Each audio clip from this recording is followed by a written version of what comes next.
So, hello everybody and welcome. Yes, welcome back here at BSN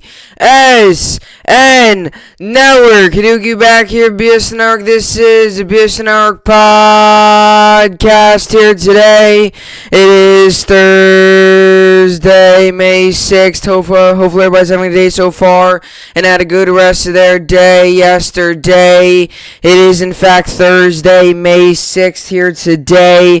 We are coming off of another big night yesterday as the New York Yankees get another big win against the Houston Cheaters, 6-3. The crowd was amazing again with the booing and the chants, and then, these players, the Astros, they deserve every part of it. I mean, they cheated their way to a World Series. They stole an MVP from Altuve, stole an MVP from Judge. They obviously beat us in the ALCS. They stole a World Series from the Dodgers. I mean, everything went wrong with them. Everything that they could have done, they did. And the MLB obviously did not make a very good punishment. Rob Manfred was weak with his punishment. And many players will agree with you when they say that. And, the Astros deserve it. And I'm not, a lot of these people out there, trying to show sympathy and say, it's not nice to, chant all this stuff. They deserve it. I mean, how would you feel if you cheated your way to a World Series and you're on the other end of it, like me, obviously, as a Yankee fan? I mean, I remember, watching that Game 7. I was Charlie Morton was on the mound, and then back again in 2019, the Astros beat us in obviously the playoffs. And it's frustrating because when you get that far, you get that close, and then have a team that you didn't know was cheating then beat you, and then now they show that they're cheating and they don't really do much. I mean, AJ Hinch and AJ Hinch and Alex Cora are now coaching. So, it's just the punishment was weak. It was not necessary. It was just so dumb, and a lot of these guys should be banned from baseball. They really should. But the MLB gave a weak punishment, and they deserve to hear all the chants, every bit of it, and they really do. So, but it was a good win for the Yankees. I mean, I don't even know what to say with Stan at this point. I mean, the guy is just unreal. And another thing I wanted to mention too with him is how hard he hits the baseballs. I mean, it's a guy that the baseballs that he hits are unlike any others. I mean, they're just so fast coming off the bat. He's arguably one of the strongest players in the league, and he's batting so good right now. And all of us Yankees fans obviously hope that it continues. I don't know why anyone would not want Stan to continue hitting like this. We obviously all hope that Stan continues to hit like this. And obviously, this is why we got Stan, to be this good. And to be honest, and I think 99% of Yankees fans can agree with me, I do think he will keep this up. Where he is batting in the order is really helping. And just the pitches he's facing, and he's being much more confident at the plate. He's doing everything right, and he's showing us his ability to hit the ball. He's showing us what he can do, and he's been healthy so far. He's been playing really well. I mean, Giancarlo Stanton has been the Yankees' best hitter right now, and I mean, it really is phenomenal to watch. And if you still don't believe it, well, watch last night's game. If you watch last night's game, you'll see where I'm coming from. The guy had a big RBIs. He took the team, has put the team on his back almost, it really is. It really is. Crazy how good he has been for the New York Yankees, and just overall, I mean, he's putting on a show for the league. So, with all that being said, though, obviously, like I mentioned, with the sports last night, the Yankees obviously got a win. Rangers also took a loss yesterday. The Rangers made a very interesting situation here as I'm trying to get the article back up here. The Rangers yesterday, I mean, it's been a crazy, I would say, 48 hours for the New York Rangers. And obviously it all started with the Tom Wilson fight and everything like that happened on Tuesday. And then you had the game, or it happened on, Monday, I believe. Then you had the day off Tuesday. You came in yesterday, you had 3 fights. You had 6 fights in 4 minutes yesterday in the game.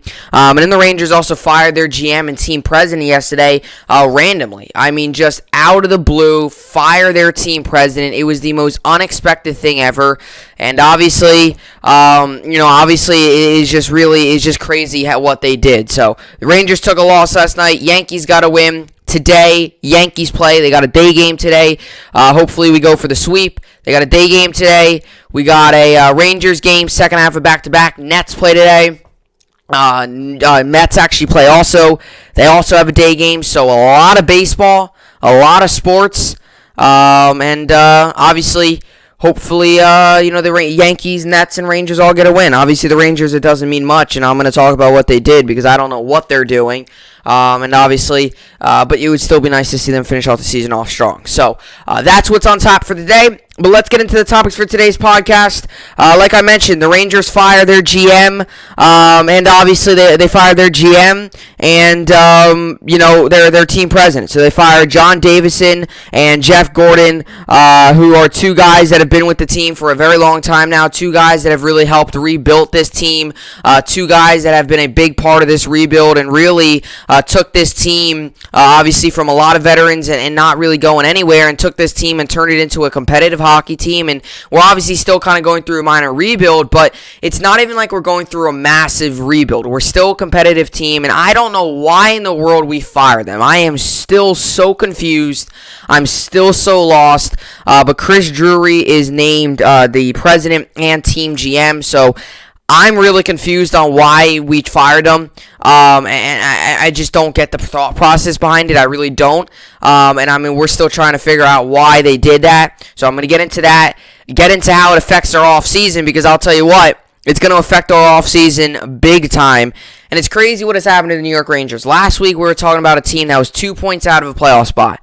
And now this week, we're talking about a team that doesn't even have, that we're talking about a team that, what are they going to do in the offseason, right? We're not even, I think Rangers fans at this point have kind of moved past the season now and kind of looking ahead to the offseason. Like, yeah, we got 2 games to go, but it's kind of at this point, we're just kind of looking ahead.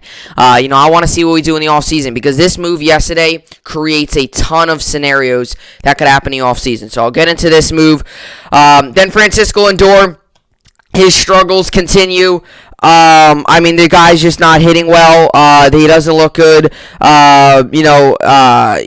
just does not look good. He just doesn't look good. He looks terrible. And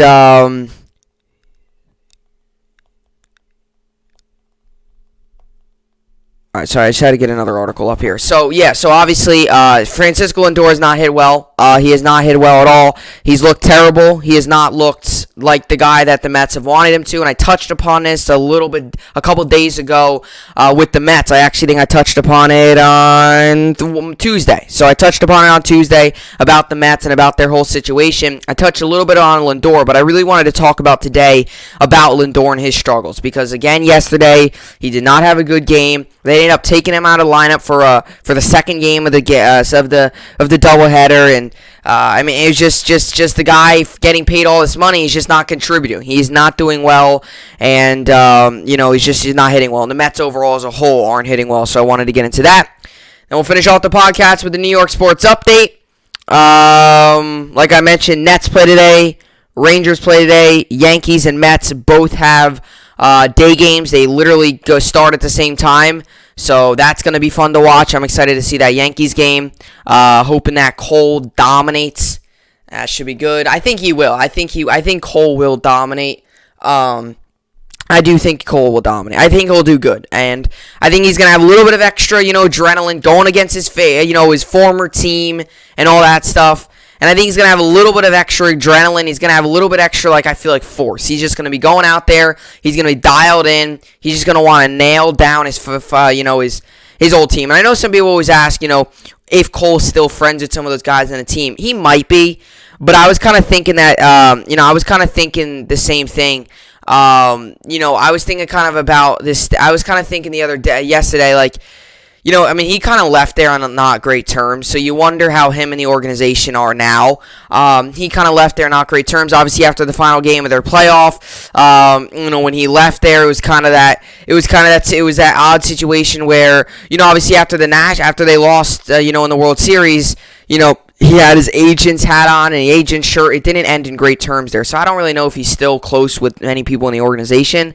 But I think now he's just, glad he's a Yankee and a fresh, and, an opportunity to, really be the face of the franchise and be up there with some of the best in the MLB. So with all that being said, this is the BSN podcast, and let's get right into it. So Rangers fire John Davidson, Jeff Gordon, Chris Drury named president and GM. So, let me just talk about this. So, okay, I'm going to start with this. This is why I guess sports are great, and I guess this is why sports aren't always great. They could be great, they aren't great. But this is my issue with this situation. Where in the world? Why did we do this? And we're hearing that the team's supposed to have underachieved this season. But this has got to be one of the most surprising things I've ever seen. I mean, literally, this has got to be one of the most surprising things. I was sitting there yesterday. I don't know what I was doing. And I got the update on the phone. And I was looking at it. It said the Rangers bombshell firings. And I was like, okay, that's got to mean something surprising. I'm like, what did we do? At first, I clicked on it. I'm like, oh, did we fire David Quinn? Did we fire a coach? Because if that's the case, I don't know. I'm not a huge David Quinn fan, but at the same time, he was a college coach and he's supposed to develop young guys well, so you kind of got to give him time a little bit. I'm not a huge David Quinn fan though. I don't hate him, but I'm not one of these people that are like David Quinn's the answer. I definitely think there are better coaches out there. But I saw it. And then I saw John Davidson, I saw Jeff Gordon. I'm like, what the heck is going on?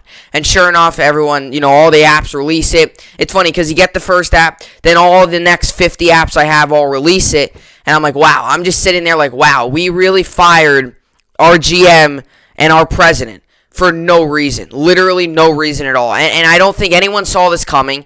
There wasn't even there was rumblings at all throughout the year that we might fire him. Now, have there been some people maybe saying that we should fire David Quinn? Yes, that's our head coach. But there's been no one out there saying that we should fire our general manager and our team president, obviously Jeff Gordon and John Davidson. And let me tell you this, okay, before I really get into all that happened, right, I said at the beginning of the year, with the New York Rangers, and this is where I'm really going to get into this. I said at the beginning of the year with the New York Rangers, I think playoffs is a realistic goal. It's a realistic goal. Saying that the the Ottawa Senators were going to make the playoffs this year, that's not okay. You don't say that. Saying that the New Jersey Devils were going to make the playoffs this year, you don't say that either. They're much worse than the Rangers. Saying the New York Rangers were going to make the playoffs, that was a realistic goal. There was a lot of people around the league that have been saying that. Right? The Rangers, I would say, are about a top 13 to 16 team in the NHL. Right? So we kind of fit into that, we're just on the outside looking in of a playoff spot. Or we're just getting into the playoffs. That's how I saw the Rangers this season. And to be honest, that's how it is. The Rangers just missed out on a playoff spot this season. And now we're sitting here talking about the team president and the GM being fired. And I said at the beginning of the season, it's a realistic possibility. It's a realistic goal to say they're going to win the playoffs. I did not say I did not say we should win the Stanley Cup. I did not say it's playoff or bust. I never said that. Now, I did say a couple days ago, going into next season, before all this stuff happened, I did say that I think next year is a year where you got to make the playoffs. Because we've been close for 3 years now. We've only had one really bad year, but the past 3 years haven't been that bad. We've been competitive. We've been in a conversation. And then next year, you're getting Kaapo Kakko going to his third year. You got Alexi Lafreniere going into his second year. He's been amazing down the stretch here. You got a lot of these young guys like Vitaly Kravtsov. He'll have his first full season. Then it's an 82-game season, too. It's going to be normal. You're going to have a lot more opportunities to play, and you're going to play around the league. And arguably, the Rangers, this East Division, is arguably one of the hardest divisions in hockey. And you could say all four of the teams that made the playoffs have a super realistic shot of winning the Stanley Cup. The Islanders, Capitals, Penguins, and Bruins, right? So we obviously all talked about that. And, you look at the season with the New York Rangers, and I don't think it was terrible. Now, sure, am I frustrated we didn't make the playoffs? Yeah, because that's just how a fan is. I want all my teams to make the playoffs. I want all my teams to, be successful. But Was I surprised that we didn't make the playoffs this year? Not really, no. And that's where we fire these guys. We fired John Davidson and Jeff Gordon. And let me tell you this. They've done an excellent job with the New York Rangers, especially Jeff Gordon in particular. He's done an excellent job with the New York Rangers. He has done, everything he can to really take this team. He obviously, some teams don't even do this. He actually had the right mind to address the fan base before we entered this little bit of a rebuild. Obviously, at the trade deadline of, 3 years ago, so like the 2017-2018 season, at the trade deadline, we decided to give up a lot of our players. We decided to trade a lot of our guys.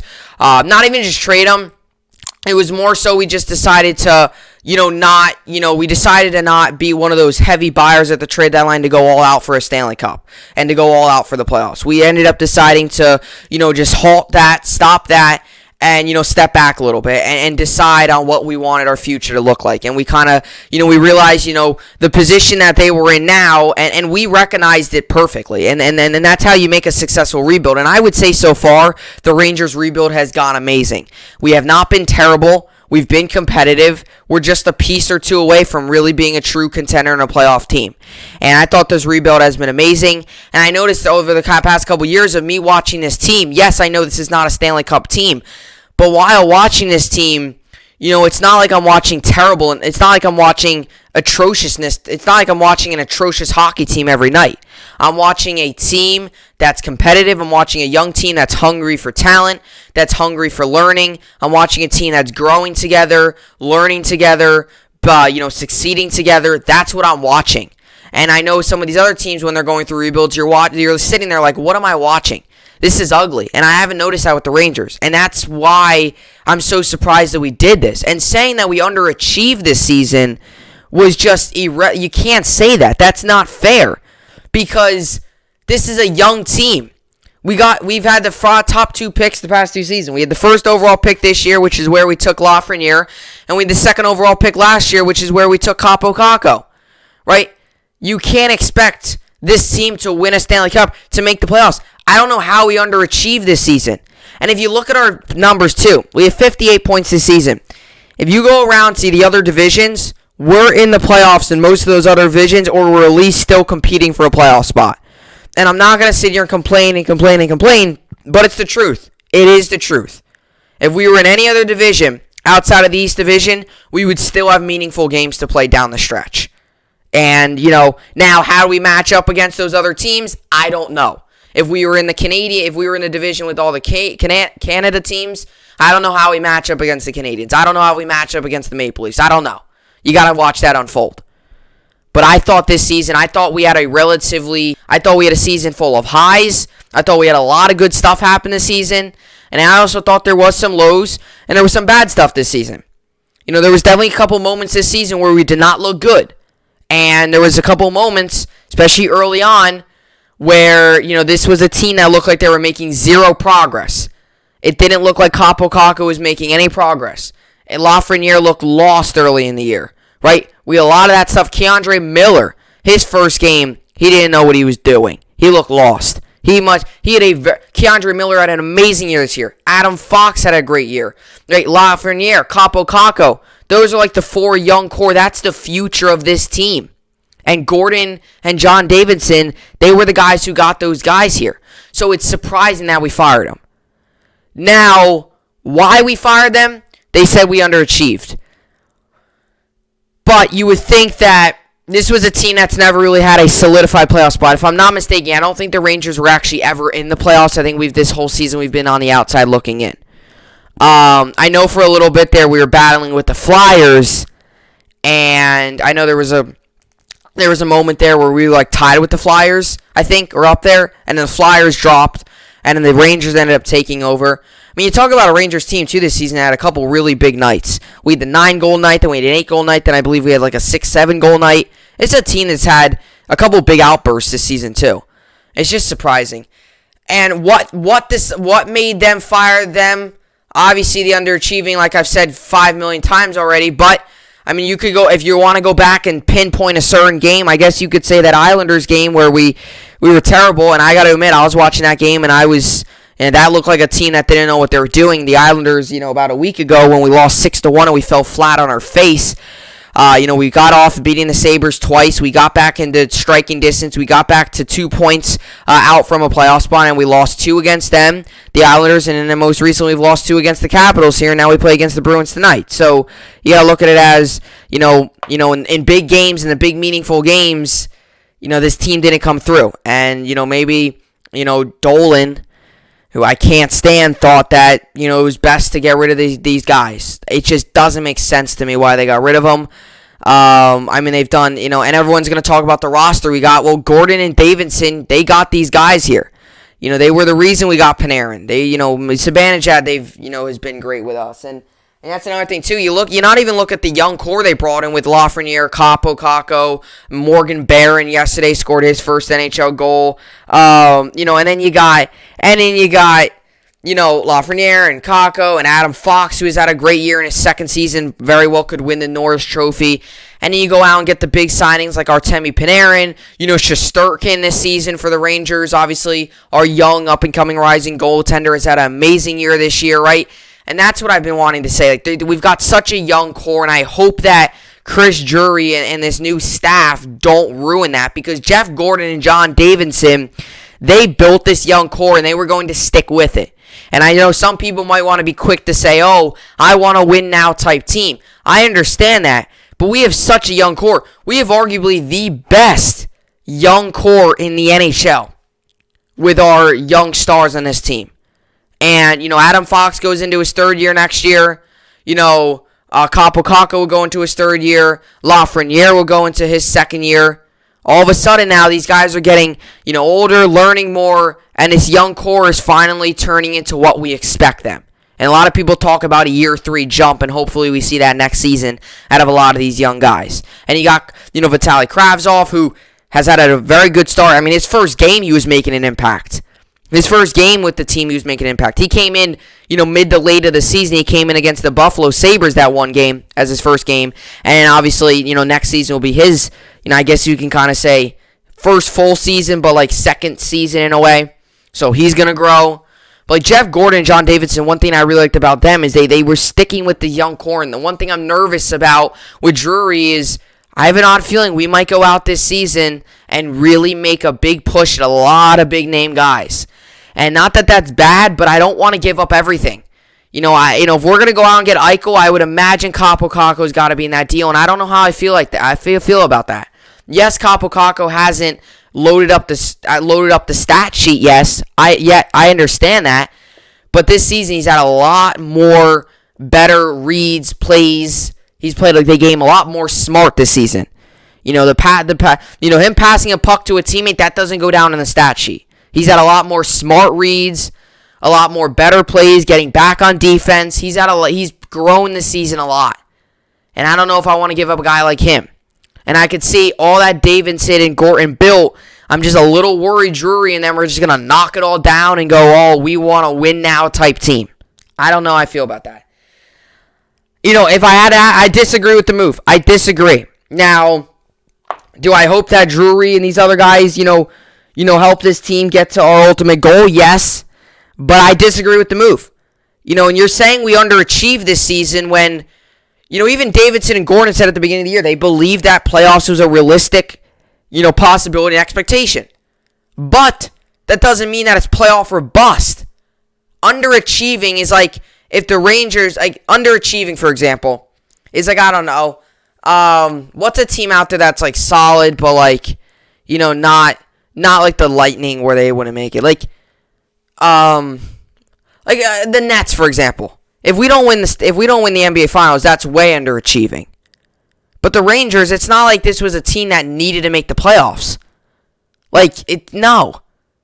So, and I know we haven't seen playoff hockey in a little bit here as Rangers fans. Obviously, last season we made the bubble and made the play-in series, but that doesn't even really count, I would say.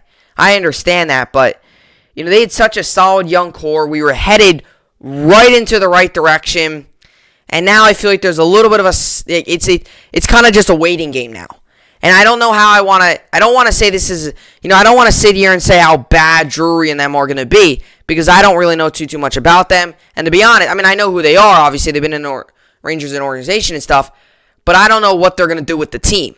And that's why I don't want to say we've been in a straight line here, and all of a sudden we took a sharp left-hand turn into into the ditch or something, right? I don't know what I don't know how to word it, or we've been, or we were smooth sailing, and now we're taking in water. I don't want to say that yet, because I feel like right now we're kind of at a red light right now. It's kind of like we got to see what Drury and their plan is. Obviously, everyone's goal, and they had it in an interview today, everyone's goal is to win a Stanley Cup. Everyone's goal is to bring successful hockey, but everyone says that. So what are they going to do?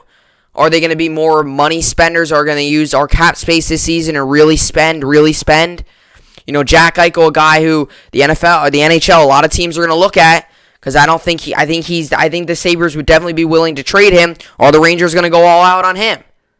What are we going to do?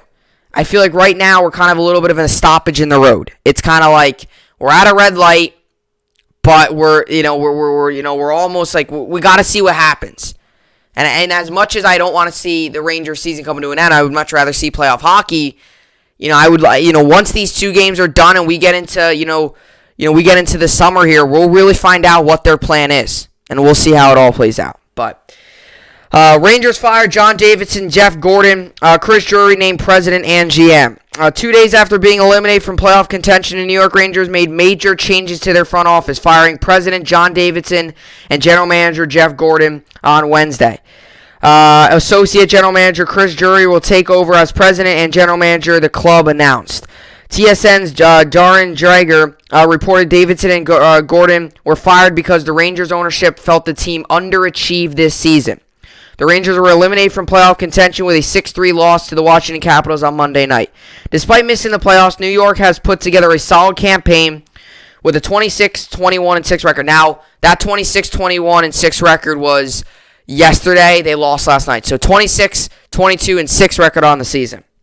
This marks the 3rd time in the past 4 years the Rangers have missed the playoffs. They made it to the qualifying round last season, but were swept by the Carolina Hurricanes in 3 games. Like I said, you can call that playoffs, but it was the bubble, and it was all sorts of, kind of odd. But Davidson was in his 2nd season with the Rangers after 7 years with the Columbus Blue Jackets. Gordon had been the general manager since July 2015. When he took over for Glenn Sather after 4 seasons as assistant GM. He spent 14 years with the club. The Rangers will host the Capitals on Wednesday night, followed by 2 games against 2 games at the Boston Bruins to wrap up the regular season. So, obviously, this article was written yesterday, so we've already played the Capitals. We play the Bruins tonight, and we play the Bruins again on Saturday, and that will wrap up our 2021 NHL season. And like I said, when this move first came out, I was obviously frustrated. I obviously, don't get why we fired him when you could say, how did we underachieve this season when there was actually a lot of progress made? There was actually a lot of progress this season.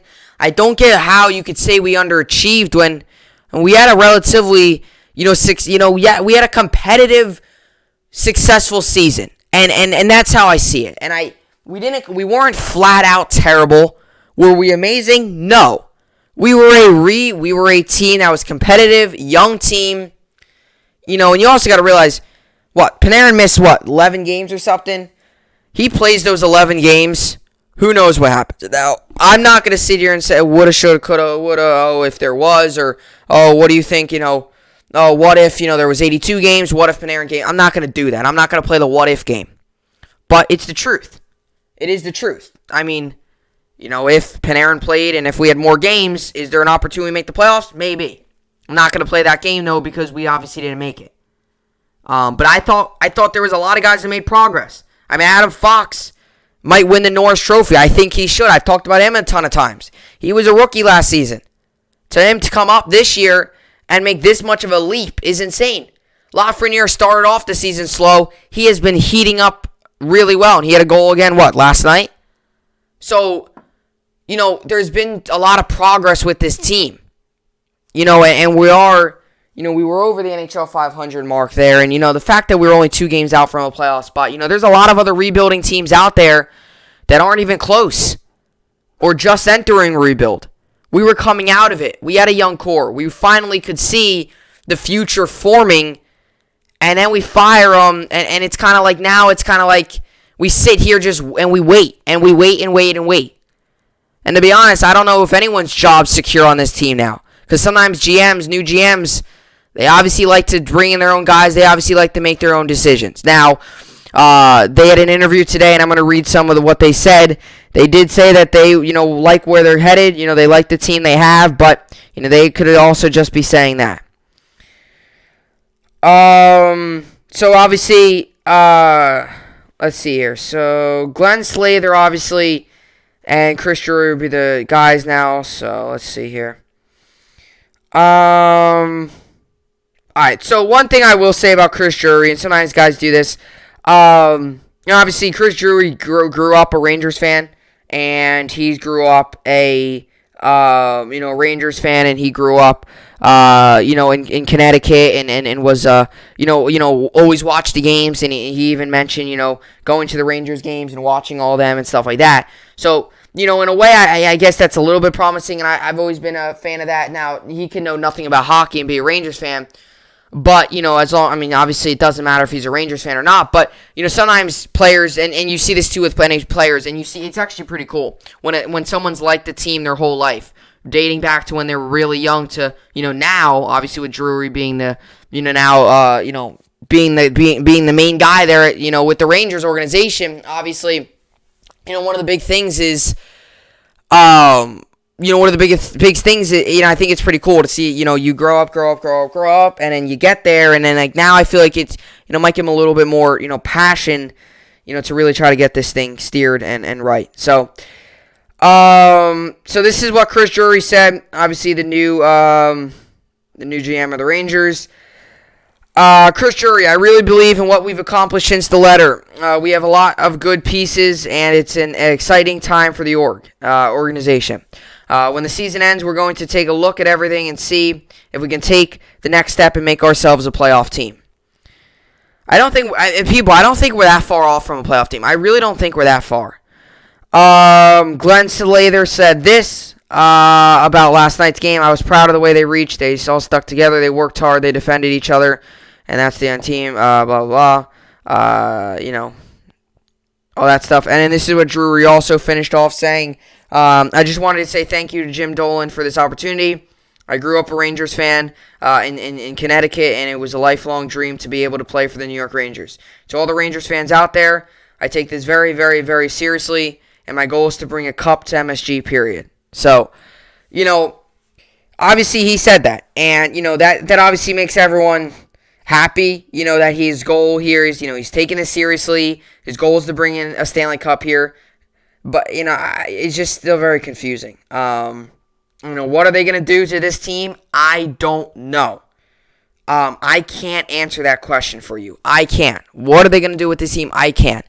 If I had to choose, I do think we're going to try to go out and get Eichel. Because the Dolan, who I can't stand, he's terrible. The owner of the Rangers and the Knicks, obviously, we all know who Dolan is. Guy's a loser. With Dolan, he's had times where, and we've seen this too with, even the Rangers and Drury, and sometimes, I can see them, possibly just wanting to win now. Forget about, the young core, just want to win now. And I could see them possibly going out and just getting a bunch of these guys, which is the reason we got ourselves in this rebuild to begin with. But whatever they do, I'm going to leave it at this, then I'm going to get to Francisco Lindor. Whatever they do, I don't want them to mess up the young core. That's all I don't want. If they go out and get Eichel, I'm fine. Eichel, Zibanejad, Panarin all together, ooh, man, that would be scary. But I don't want you to give up an arm, a leg, and a finger for Eichel. You're going to have to give up a lot, yes, but don't give up much of the young core. Keep the young core together. That's all I can say here. Because the young core is growing and learning together. They're getting better each game. They're showing progress. We have a bright future with this team. That's all I don't want them to mess it up. So we'll see how it all plays out. But, hopefully this is the best. Hopefully the Rangers get this thing going. And, I would love for us to be a playoff team here very soon. That's obviously the hope is to, just go out, hopefully get rolling here. And, it's going to be a very interesting offseason. Definitely an intriguing offseason. And we'll see how it all plays out. So, that's what I got for the Rangers. Fire their GM and president. Just shocking moves, obviously. But coming up next, I want to get into Francisco Lindor. I don't know what's wrong with him. He is not hitting well. He's not playing well. He made an error yesterday in the field, which has been his strength. I mean, he's just not been hitting. I mean, he's just not been the $300 million guy the Mets expected him to be. I'm going to talk about my thoughts, and I'm going to talk about if I do think he will eventually break out of it. I'll get into all that stuff coming up next.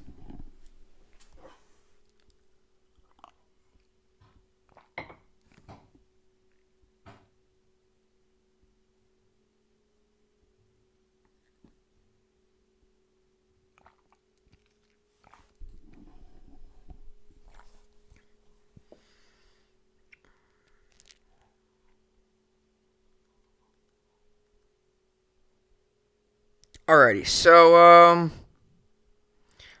let's get into this here. So obviously Francisco Lindor, obviously the Mets' big $300 million guy. I think we can all agree has not been off to the start many Mets fans, many MLB fans thought he would get off to. Obviously, after playing 6 seasons in Cleveland, 2015 to 2020, obviously he got traded to the Mets. Him and Carlos Carrasco going from Cleveland to New York. Obviously, I remember when it went down, and I remember making a pod right afterwards.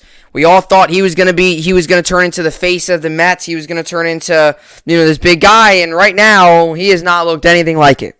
I'm just going to read his stats plain out loud. Mets fans, you can cover your ears if you want to or skip this part of the video because the stuff that he is doing has been atrocious. He's batting .157. He's got 1 home run, 3 RBIs, and an OPS of .478. He's not top 10 in any category. He's not even top 150. He's pretty much last, and he's bottom of the league in pretty much every category.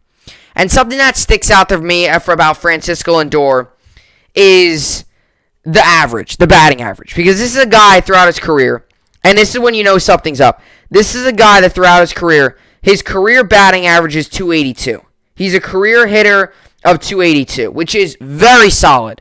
Last season, he batted .258, which wasn't great, but then .284, .277, .273, .301, .313. This is a guy throughout his career, has been a very good hitter, has been a very good player, very good on defense, and he's all around been a solid, consistent hitter. And .282 is a very consistent average. It's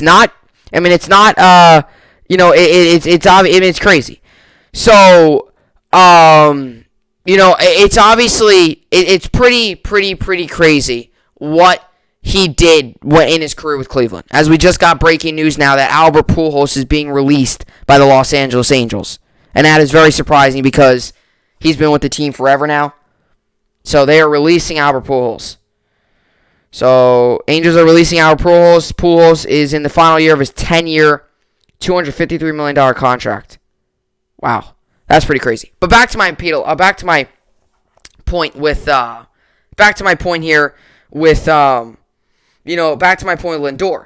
It's a guy who has throughout his career been a very consistent hitter. And I know a lot of people are going to look at the home run numbers, and they're going to look at the home run numbers, and they're going to look at the RBIs, and they're going to straight up panic. And that stuff you can panic at. But I would really be worried about, if I was a Mets fan, the batting average. The batting average is big for me. He's batting .157. And he's not, and another thing too, he's always hit balls hard. And he takes outside pitches and goes the other way with them. And that's what's so lethal. He's a switch hitter. And another thing, too, with his .157 batting average, it's not like he's showing anything from, the left or the right side. It's not like he's better at the right side or better than the left side. He's just not hitting well. He's just not doing anything. He's standing up there at the plate, getting these. It's not even like it's hard contact. This could be mechanics. He could just got himself in a terrible slump. But an issue with Lindor and what's so worrisome, if you're a Mets fan, is the fact that he's not even making hard contact. He's swinging a lot of pitches out of the zone. He just looks uncomfortable up there.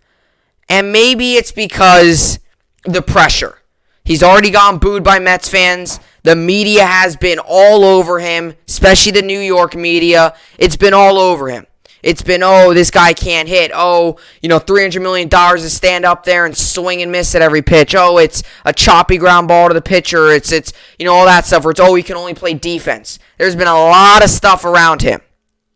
And that could be part of it. But I don't know. Something about Lindor. I mean, the guy has been terrible. And I have no issue with Lindor. He plays the game. He plays the game the right way. He's very happy. He plays the game the right way. He's always got a smile on his face. He's very good on defense. He plays the game the right way. He's out there. He's playing the game like it's a kid's sport. That's what he's doing. He's playing the game like it's a kid's sport, which it is. He plays it like he's a kid, and I don't mean that in a negative way. He does. He goes out there with no pressure, and I feel like now he's putting pressure on himself. And in Cleveland, we didn't see this out of Francisco Lindor. And the home runs, everyone's talking about too. Some people are talking about, oh, he can't hit a home run. Well, no, please don't get into that. Okay? The guy's averages 20 home runs a year. He's not a 40 home run hitter. He's not a 40 home runs a season guy. He's not a guy that's going to go crank in 37 home runs every year. He has done it before, 38 in 2018, but that's also a year where he only batted .277. So he's not going to be a guy that's going to crank in 50 home runs. So all these people out there saying he's not even hitting home runs either, no. Everyone overrates home runs. Everyone's like, oh, home run, home run, home run. No. Singles, doubles, if you can get a triple, that's great. That's what you need. He's just not hitting well. He's just not mechanics. Mechanically, he's not hitting well. Up there, he just looks lost. And one of the most worrisome things, too, is the fact that he's not making any hard contact. It's a bunch of swinging over the ball, rolling over it, little tiny dribblers here and there. He's not hitting with runners in scoring position. He's not getting solid contact. He's not helping the team win. He made an error yesterday, which I got to admit, he's been very good on defense. I'm not going to sit here and criticize the one error he made because nobody can be perfect. Everyone's going to make mistakes. Everyone's going to make an error. If you don't make an error throughout your entire MLB career, you're very good. But he's a switch-hitting guy. And you got to hope that maybe he can try to turn it around from one side or the other. Maybe he turns it around from the left side. Maybe he turns it around on the right side. Whatever it is, he's got to turn it around quick. Because, number one, for his own sake, I believe he's putting a lot of pressure on himself right now because it's New York, it's the Mets, they want to get things right. And at number two, he's it's the Mets. It's the fan base. He's already gone booed. It's the New York media. It's the MLB. Everyone's looking to see what the Mets and Francisco Lindor do, and they're not delivering right now. And he's not delivering with runners in scoring position, which is something he's done his entire career. Everything Lindor does, he's not doing right now. He hits for average. He hits well. Yes, he does that. Right now, he's not. He's batting .157. Home runs, he can hit a home run here and there. Yes, right now, he's not doing that either. RBIs, he's a big RBI guy. He can get 90 RBIs in a season. He averages about 59 RBIs a year. He's only got 3 right now. You talk about the strikeouts are up. Hard contact, at least. No, he's not even making hard contact. Right? It's not even like he's getting a nice hard fly ball to the outfield and it's being caught. It's not even like that. He's getting these little dribblers here and there. Runners in scoring position. I mean, it's been awful. You get him up. I was watching the game. Mets-Phillies, I was watching it. He got up with second and third, grounded out. I mean, this is a guy who's getting paid $300 million. They signed a big extension. And that was the talk of the offseason, was to get Lindor the extension. He's not hitting well right now. Now, do I think he's going to be able to finally find his groove eventually? Yes. Because I think he's too good not to. There's guys out there that are just too talented not to get their groove. And I believe right now he is in that position where he's just too talented not to start hitting. He's going to start to hit. He's going to eventually start to hit. When? I have no clue. Mets fans were hoping it was just the month of April, but in May he hasn't looked much better either. And he's just not good. I mean, he's just not been hitting good. I mean, it's just, and he is lucky his fielding is good, or else I don't even know if he would be in the lineup. The only reason I think right now he's in the lineup, A, because you're not going to bench a guy you're paying $300 million, and B, his fielding is good. He's definitely had a good fielding. He made an error yesterday, but no one's going to be perfect on the season. And another thing with him, too, is they brought a guy that's played he's had 4 times, he's played 4 games he's played 4 seasons in the postseason. He's had 25 games played in the postseason. It's a guy that knows what it's all about. He's got a career 228 batting average postseason, not great, but it's a guy who everyone knows that he can be good not only in the regular season and the postseason. And right now, he's just not doing anything. So they got to find something quickly with him. He's got to figure out a solution fast because I'm sure he's putting pressure on himself. Mets fans are putting pressure on himself. And the New York media and the MLB media is putting pressure on him because he's one of the better players out there. And he's not doing anything right now. That's what he's doing. And that's an issue for the New York Mets. And a team that can't hit, you got to expect Lindor can come up and make a big impact. He's not even doing that. He's batting 157. So he's got to get going. And the Mets as a whole have got to get going. Because these 1-2 run games, that ain't the answer for the New York Mets and Francisco Lindor. He's got to figure it out quickly. And we'll see what happens. Let's get into the New York sports update now. Same thing here going on with Pujols. It's pretty crazy. Pujols is getting released by the Angels. Albert Pujols wanted to be released if his playing time was going to be greatly reduced by the Angels. He will get his wish. The Angels notified Pujols that they will be officially released today. So Pujols is released. Which is surprising. I mean, I knew his career is coming to an end. I knew his time in Los Angeles is coming to an end. But, I mean, he's going to be a future Hall of Famer. We'll see how it all plays out.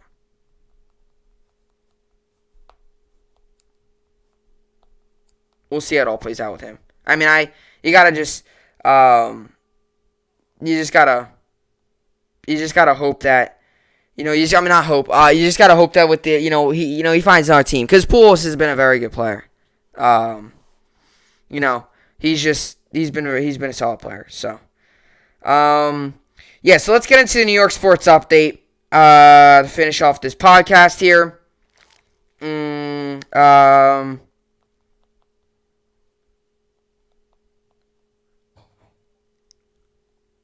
All right, so let's get it up here.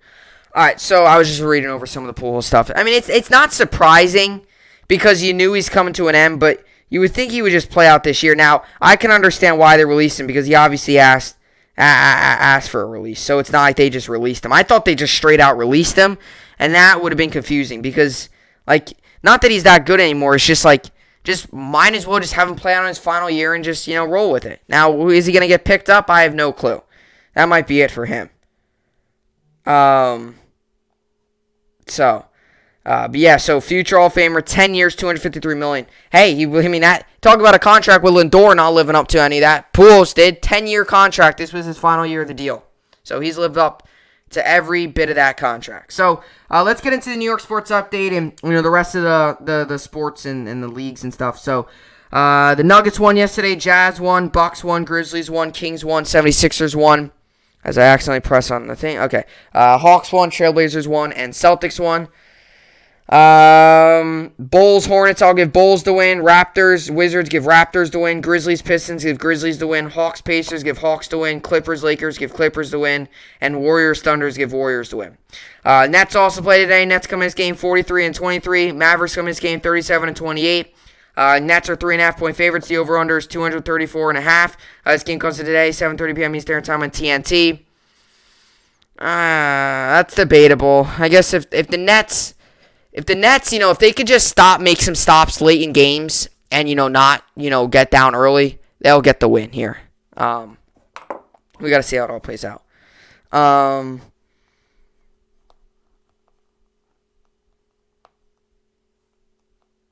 All right, so let's get into here. So Kings won yesterday, Sharks won yesterday, Jets won, Golden Knights won, Ducks won, Senators won, Lightning won, and Blue Jackets won. Capitals also won yesterday 4-2 against the Rangers. Rangers lost 4-2. We moved to 26-6, 22-6 on the season. Talked a little bit about them earlier. Just their decisions and stuff. So today we got the Hurricanes, Blackhawks. I'll give Hurricanes the win. Maple Leafs, Canadians give Maple Leafs the win. The Islanders, Devils give Islanders the win. And Penguins, Sabres give Penguins the win. And Oilers, Canucks give Oilers the win. Rangers also play today. Rangers come in this game 26, 22-6. Bruins come in this game 31, 14-7. The over-under is 5.5 for this game. This game comes on today, 7 p.m. Eastern Time on NBCSN. And if you can find this on MSG as well, I'm going to give the Bruins the win. I mean, the Rangers aren't playing well. You kind of just got to look ahead to the offseason at this point. As for yesterday in the MLB, the Rays won, Blue Jays won, Cubs won, Tigers won, Padres won, Indians won, Rangers won, Mets won the second game, Phillies won, Braves won, Marlins won, Rockies won, Cardinals won the first game, Orioles won, and Reds won. John Means of the Orioles pitched a no-hitter, so that was pretty cool. Yankees, obviously, like I mentioned earlier, won 6-3, moved to 16, 14, and 14 on the season, and 3 for 4 for Stan. And I mean, the guy's been dominant. He's gonna if he continue, he's gonna continue to be dominant. I'm confident in that. So, as for today, we got the Phillies, Brewers. I'll give Phillies the win. Rangers, Twins. I'll give Rangers the win. Red Sox, Tigers. I'll give Red Sox the win. Mets, Cardinals. Who's on the mound for the Mets? Oh, it's Taijuan Walker, right? Yeah, it's Taijuan Walker. Okay. I mean, if the Mets know how to hit, they would win a lot of games. Who's on the mound for the Cardinals? That's another question. Yeah, I'll give the Mets the win. I've never heard of the pitcher that's on the mound for the Cardinals. Not saying that's bad, but if the Mets are going to hit off of someone, it better be some guy that not many people know. Then we got the Royals, Indians. I'll give Royals the win. Blue Jays, A's give Blue Jays the win. Nationals, Braves give Nationals the win. Marlins, Diamondbacks give Marlins the win. And then Angels, Rays give Angels the win. Yankees also play today. Yankees coming in this game 16-14. Astros coming in this game 15-15. Yankees got Cole on the mound. Astros got Lance McCullers on the mound. Big Cole. I'm going to say the Yankees win this game. Get the sweep. That will be 6 straight wins and 2 straight sweeps. And we'll head to play the Nationals starting tomorrow, which will be a 3-game set. Alrighty, as for fantasy baseball, I'm currently winning 163-101. Today I've got going Matt Olson, Marcus Semien, Josh Donaldson, Carlos Correa, Jed Lowry, Alex Bregman, Whit Merrifield, Austin Meadows, Jorge Soler, Manuel Margot, Michael Taylor, and Victor Robles. And then I got also Cole on the mound today.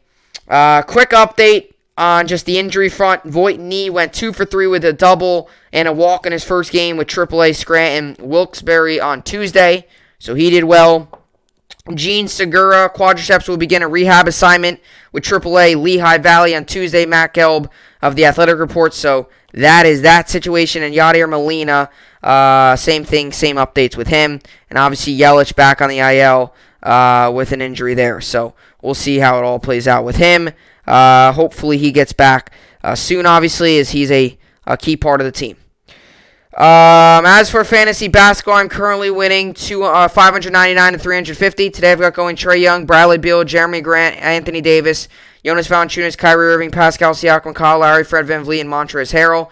Injury update is as follows. Jeremy Grant still out. Grant knee plans to return to the Pistons lineup Saturday in Philadelphia. Chris Haynes of Yahoo Sports reports. And Anthony Davis, same thing. Davis' calf is probable for Thursday's game against the Clippers. Ryan Ward of LakersNation.com reports. And then Butler is a late scratch for Tuesday's contest. Obviously, flu-like symptoms, so he's still out there. We'll figure out what's the deal with him. So that's the injury front there. And as for fantasy hockey, I'm currently losing 246-201. But today I've got going Mika Zibanejad, Brock Bosier, Ryan Nugent-Hopkins, Ryan Strome, Sam Reinhart, Jeff Petrie, Adam Larson, and then Semi Varlamov. I'm not sure if I'm going to start Shesterkin yet, but I do got Varlamov in goal. And injury update here is as followed. According to Arpin Basu of The Athletic, head coach Dominique Ducharme doesn't expect Weber upper body to return on the team's current road trip. So we'll figure out how all that plays out with him. So I mean, I've obviously I'm losing by a lot of fantasy hockey, but there's still still a good amount of time left to make a comeback.